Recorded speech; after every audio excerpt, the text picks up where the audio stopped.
Hello everyone. तो पिछले segment में हमने ये देखा कि इकोनॉमिक्स पढ़ना ज़रूरी क्यों है हमारे लिए, राइट। और उसमें हमने देखा कि इकोनॉमिक्स का एक बहुत इम्पॉर्टेंट एम होता है to uplift the lifestyle of the people of the country, और इसके लिए हमें क्या चाहिए? पैसे, राइट। अब इकोनॉमी में हम इंडिविजुअल मनी अर्न ये नहीं गिनते, हम देखते हैं एक देश में कितना पैसा बन रहा है, एक देश में कितना पैसा जल्दी ग्रोथ कर रहा है, ठीक है। और इसका एक बहुत इम्पॉर्टेंट इंडिकेटर क्या है? National income. ओके, ये सबसे रिफाइंड इंडिकेटर है कि एक देश में कितना पैसा है लोगों के पास। फाइन। नेशनल इनकम समझने के लिए हमें ये एक चेन समझना पड़ता है। What is this chain? It is GDP, GNP, NNP and national income.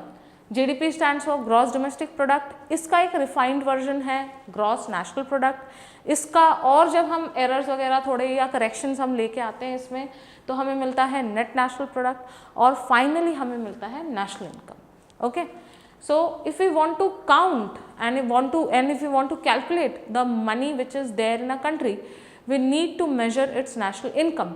लेकिन नेशनल इनकम पे आने से पहले we have to know this chain. GDP क्या है? GNP, NNP and finally national income, right. Now what is GDP exactly? तो GDP full form every one of you might know, gross domestic product, definition value of all goods and services, ठीक है। सो ये word जो है ये हमें बहुत ध्यान में रखना है। वैल्यू किस चीज़ का? गुड्स एंड सर्विसेज का। Produced in the, next important word is territory of a country in a fiscal year. Fiscal year is 1 year starting from 1st April to 31st March of next year. ठीक है, this is the definition of GDP. Now let us have a look at the definition of national income. कैसे GDP और national income differ करते हैं? So national income, what is national income? It is again the same thing, value.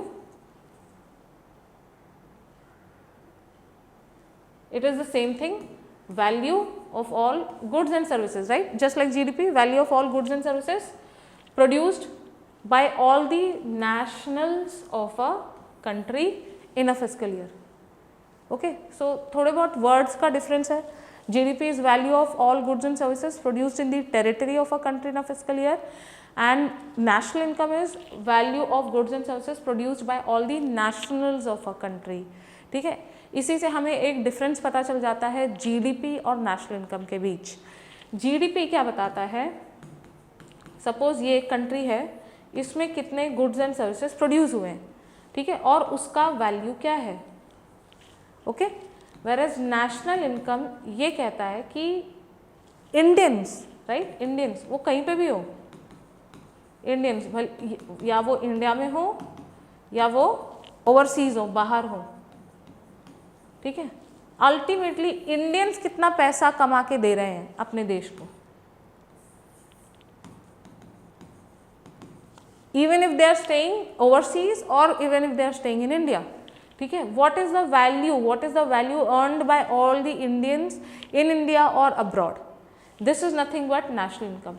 Whereas GDP एक बहुत ही we can say limited सा definition है। GDP अपने आप को किस में लिमिट कर देता है? It is the value of all goods and services within India, ठीक है। whereas national income it is a broader concept, right? ये बोलता है कि इंडियंस कहीं पे भी रहे, इंडिया में रहे चाहे बाहर रहे, उन्होंने जो प्रोड्यूस किया उसके वैल्यू को हमें काउंट करना है, first thing. Second, GDP is territorially limited, मतलब जीडीपी बस एक देश के अंदर जो प्रोडक्शन हो रहा है उसका वैल्यू काउंट करता है। अब जीडीपी ये नहीं देखता कि ये जो गुड्स एंड सर्विसेज है ये इंडियंस ने प्रोड्यूस किया है कि ये किसी फॉरेनर ने प्रोड्यूस किया है इंडिया में। Say for example in India we have very good brands, renowned foreign brands like H&M, okay, then we have foreign banks in our country, ठीक है, we have Domino's, local example Domino's, pizza Hut, McD, right. अब ये तो foreign companies हैं जो India में goods and services produce कर रहे हैं। अब अल्टीमेटली ये क्या कर रहे हैं? जो भी इंडिया का प्रॉफिट है वो अपने देश में लेके चले जाएंगे, राइट, है ना। लेकिन जीडीपी क्या कर रहा है? जीडीपी इनके बीच में कोई डिफरेंस नहीं रख रहा है। इंडियंस ने अगर गुड्स एंड सर्विसेज प्रोड्यूस किया या फॉरेनर्स ने गुड्स एंड सर्विसेज प्रोड्यूस किया, इसका जो भी वैल्यू है वो कहाँ पे काउंट होगा? हमारे जीडीपी में काउंट होगा। लेकिन नेशनल इनकम ये एरर को एक्सक्लूड करता है। नेशनल इनकम क्या कहता है कि भाई सिर्फ Indians, only Indians, whether in India और ओवरसीज, वो जितना भी प्रोड्यूस कर रहे हैं उसका जब हम वैल्यू काउंट करते हैं तो हमें नेशनल इनकम मिलता है, right. So national income is actually the correct indicator of wealth earned by the people of a country, whether in that country और आउटसाइड। आप सभी को पता होगा कि जितने भारतीय इंडिया में रहते हैं, ठीक है, बहुत ज़्यादा नंबर में इंडियंस बाहर भी रहते हैं, इनको हम क्या बोलते हैं, डायस्पोरा।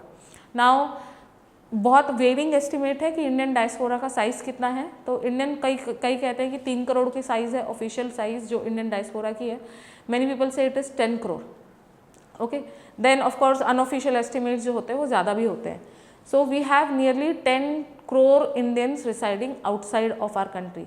अब ये क्या करते हैं, ये हमें बहुत पैसा भेजते हैं इंडिया में, राइट।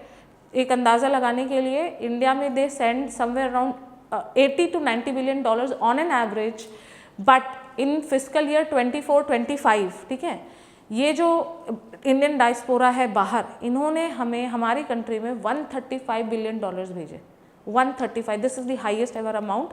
अब ये जो अमाउंट है हम इसको बोलते हैं रेमिटेंसेस, क्या कहते हैं हम इसे, रेमिटेंसेस, ओके।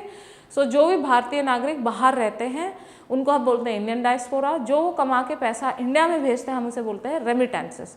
और लास्ट ईयर हमें सबसे हाईएस्ट रेमिटेंसेस मिला which was of 135 billion dollars, and Indian diaspora sends the highest amount of remittances in the world. मतलब इंडिया में सबसे ज़्यादा पैसे आते हैं बाहर की दुनिया से। इसी वजह से डोनाल्ड ट्रंप हमसे बहुत ज़्यादा नाराज़ रहता है ना, क्योंकि बहुत सारे भारतीय अमेरिका में, अमेरिका से ही पैसे आ रहे हैं ये सारे। नाउ अनदर इम्पॉर्टेंट थिंग, हम बहुत सारी कोशिश करते हैं इन्वेस्ट इन इंडिया, है ना, हम फॉरेन इन्वेस्टमेंट्स अट्रैक्ट करने के लिए इतना एफर्ट्स लगाते हैं, और कितना हम फॉरेन इन्वेस्टमेंट अट्रैक्ट कर पाते हैं, फॉरेन इन्वेस्टमेंट मतलब एफडीआई हम अट्रैक्ट कर पाते हैं to the tune of 90 to 100 billion dollars in a year, ठीक है। सो 90 से 100 बिलियन डॉलर हमें एफडीआई में मिलता है, बहुत हाथ पैर मार के। रेमिटेंसेज हमें कितने मिल रहे हैं, 135 बिलियन डॉलर्स। मतलब जो हमारा इंडियन डायस्पोरा है वो हमें एफडीआई से भी ज़्यादा पैसे भेज दे रहा है इंडिया में, ओके। इतना ज़्यादा अमाउंट हमारे कंट्री में आ रहा है, but at the same time क्योंकि फॉरेन कंपनीज भी बहुत ज़्यादा है इंडिया में, तो वो बहुत ज़्यादा प्रॉफिट बाहर लेके भी चले जाते हैं, ओके। सो द अमाउंट जो इंडिया को बाहर से मिलता है और जो अमाउंट बाहर के लोग इंडिया से लेके चले जाते हैं वो बहुत ज़्यादा है, फाइन। दैट इज़ वाई जब हम देखेंगे, कंपेयर करेंगे जीडीपी और नेशनल इनकम एस्टिमेट्स, हमें जीडीपी बड़ा दिखेगा रैदर देन नेशनल इनकम। इसका मतलब क्या है, हमारे कंट्री में बहुत ज़्यादा गुड्स एंड सर्विसेज का प्रोडक्शन हो रहा है जिसका वैल्यू बहुत ज़्यादा है, और हमारे लोग जितना प्रोड्यूस कर रहे हैं इंडिया में और बाहर, ठीक है, इसका वैल्यू उससे थोड़ा कम है। हमारे कंट्री से और पैसा चला जाता है बाहर, ठीक है। So this is a cause of worry. इसीलिए हम क्या पढ़ते हैं, जीडीपी, जीएनपी, एनएनपी और फिर नेशनल इनकम। तो हमें ये पढ़ना है, कॉन्सेप्ट तो हमें समझ में आ गया जीडीपी और नेशनल इनकम के बीच का।